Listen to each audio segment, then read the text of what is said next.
Тук са само увредените, само не могат да говорят.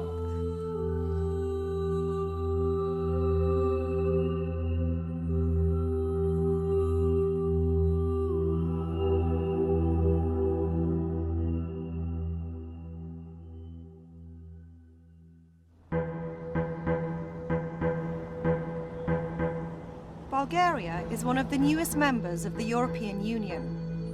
A country of 8 million people, it lies in the southeastern corner of Europe, just above Greece. It is a country of extremes, and whilst in the cities there is plenty of money, in the countryside things have changed little since the Soviet era. I have come here because Bulgaria has the highest number of physically and mentally disabled children growing up in institutes anywhere in Europe. Children who have been abandoned. With my interpreter Maria, I want to meet and film the children in one of these institutes.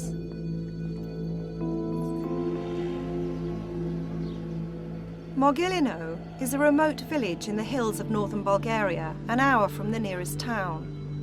The main employer in the area is the former schoolhouse on the hill, now a social care home.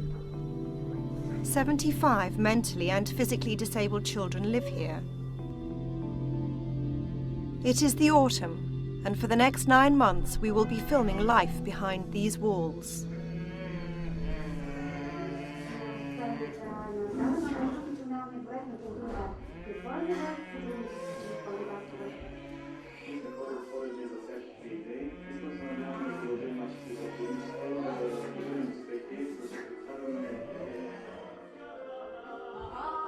Vaski is blind and was diagnosed with cerebral palsy when she was 3, a condition many are labelled with here. Despite her tiny frame, Vaski is 18. Stoyan is also blind. He was born prematurely weighing just 1 kilo. Like Vaski, he came here when he was 3. He's now 11.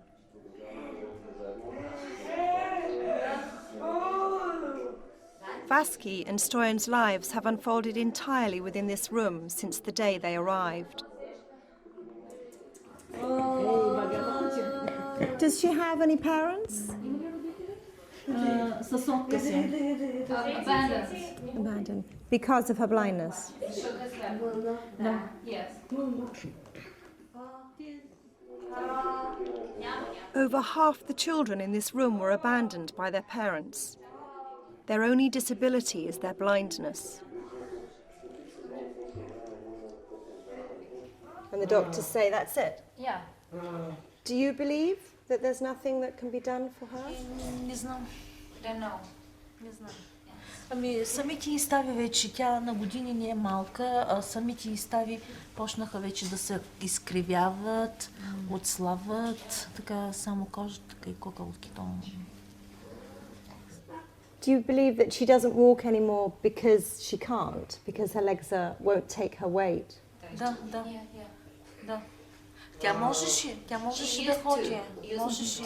Музика като чуи, почва да скача, да играе, вече не може. Do your legs hurt you? Yes.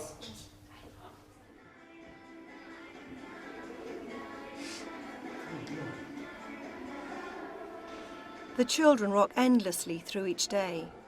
The only thing to look forward to during the unchanging hours is meal times.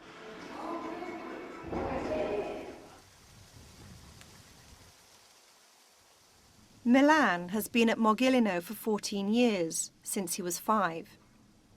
He doesn't speak.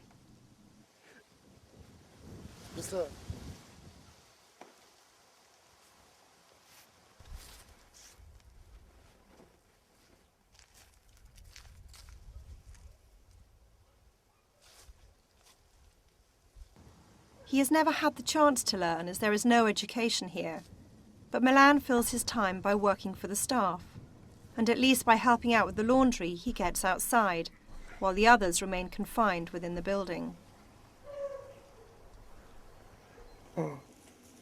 Milan was abandoned as a baby. His parents are both dead now, and so Milan's legal guardian is the director of the institute.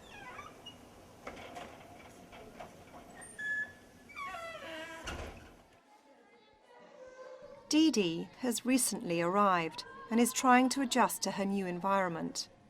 Like Milan, she tries to break the monotony by helping out with menial tasks. Аз съм родена на 24 марта 1988 година съм родена и Диана Цветанова Илиева така бъде. От миналата година на 3 ноември на 2005 годината му идвала така трябва. На ветерта в 7 часа съм идвала така.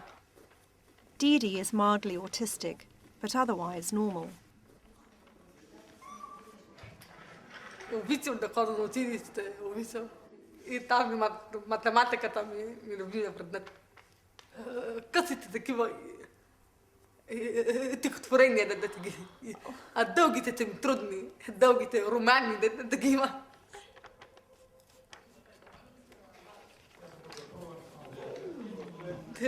Искам най-много майка ми да вземе, така. Майка ти да дойде. Да, така, точно мислям да живея при майка ми, да майка. Писала съм писмо и тя ми донесла колега за подарък. Майка. За рождения ден. Да, може. Didi writes to her mother every day.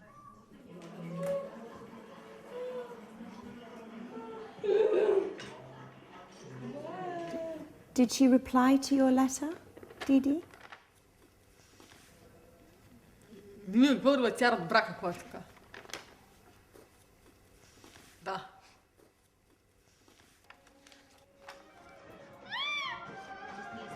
Didi's mother couldn't cope with her living at home, so she sent her to Mogilino. Didi is smart, and her mother knew her daughter would find her way back unless she sent her far away.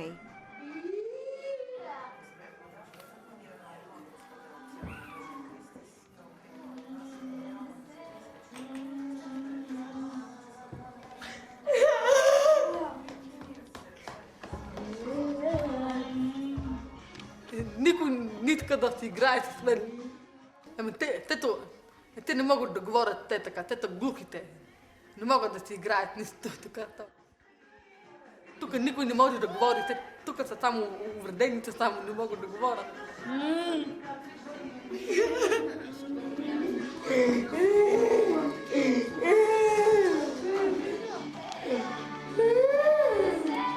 Цецо, стига вече! Стига с Цецо!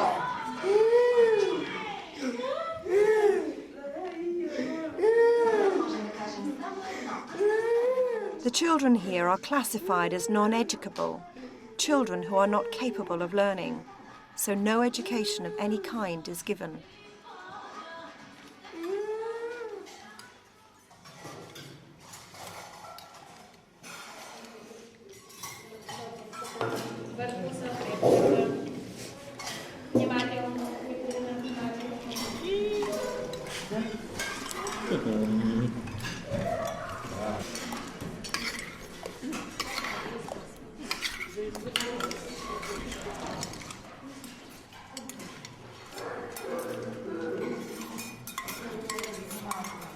After the long hours of waiting, meals last only a few minutes and are a competition in which the strongest maintain their strength by making sure they get the most food.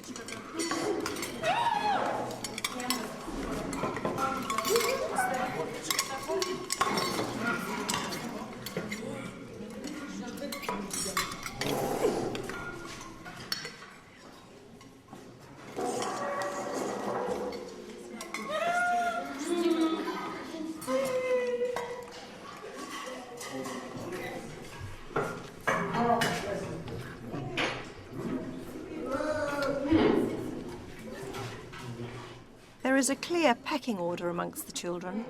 There are leaders, followers, helpers, and bullies.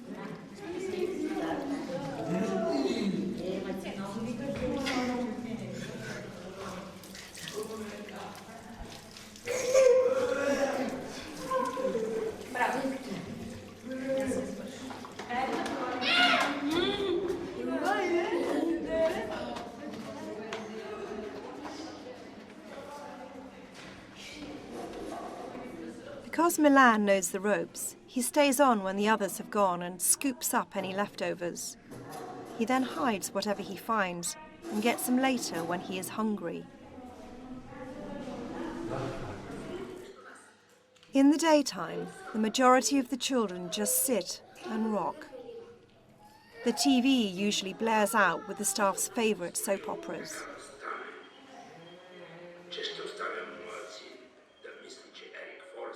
Whilst there is a gym, a sensory room, and even a rather derelict swimming pool, there are no trained staff to help the children use any of them.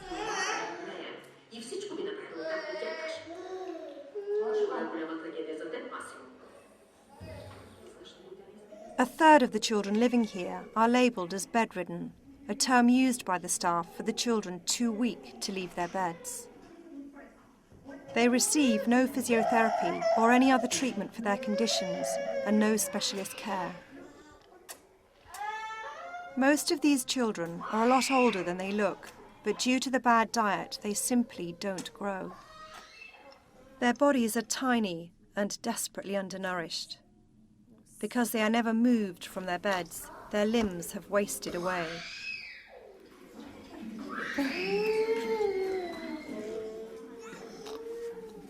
The weakest seem to get the least, surviving somehow just on a liquid diet. I am told there are several deaths in this room each year. And who's this? This is Villain, the self-aggressive child. So he's a self-harmer. Self-harmer, yeah. According to the staff, he came with normal legs here, and then something happened. And he's done the injuries on his head through, Yes. through self-harm, through bashing against the bars. You poor, poor boy.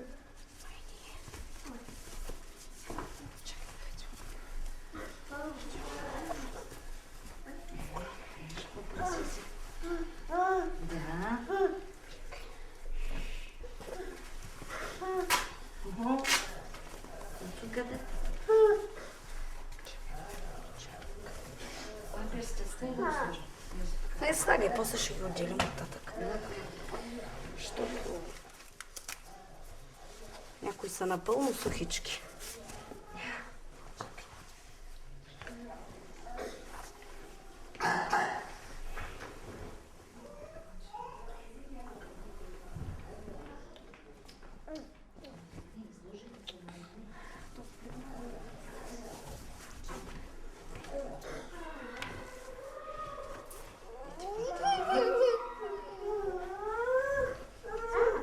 Horrendous. I don't understand how the staff can actually walk away and change a nappy and change the bed sheets and think that it's fine to leave this child like this. They're freezing. The ends of the fingers are freezing. If we can get that thumb out. Look at that thumb. Look at that. It's just horrendous.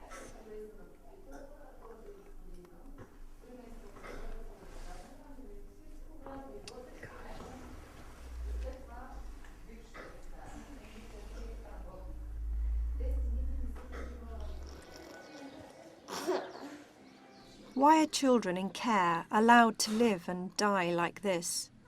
This is not a war zone or a country racked with famine. It is a member of the European Union.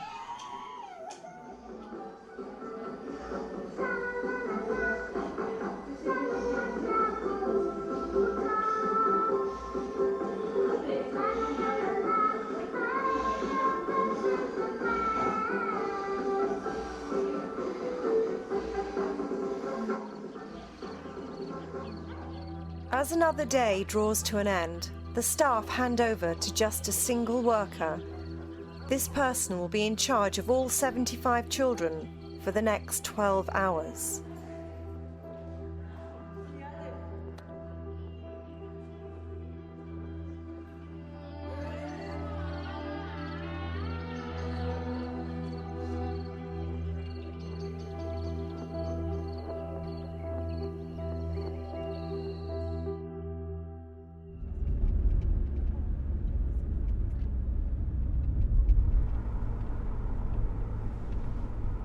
A month has passed since I first visited Mogilino.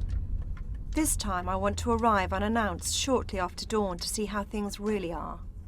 At the end of our last trip, I saw a carer going off duty for the night, locking the doors on the dormitories, and I want to know if the children are locked in all night.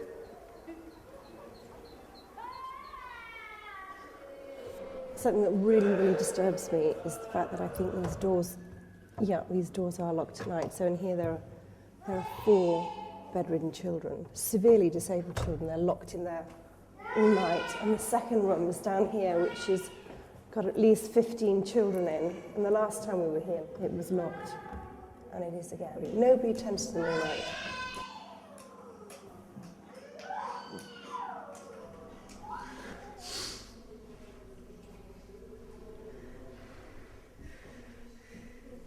The girls' dorm is just waking up.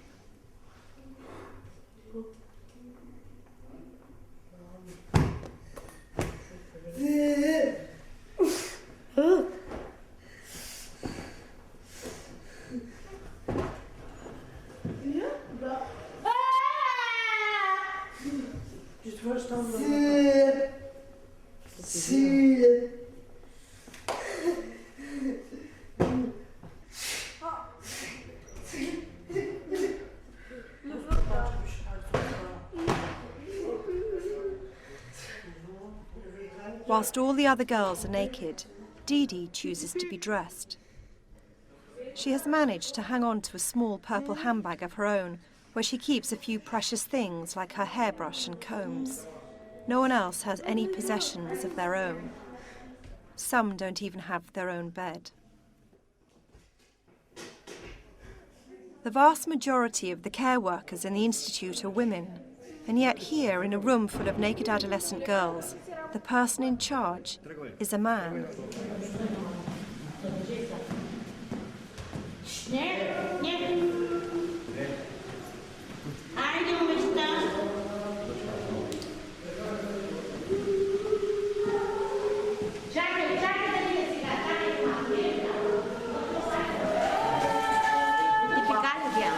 Остави чантата остави. Там ти оставя, мама. Са мокри.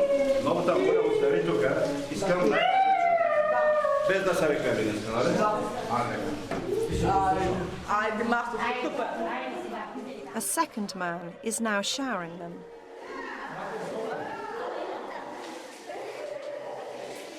Surely there are enough women working here to make sure that the girls are helped by a female.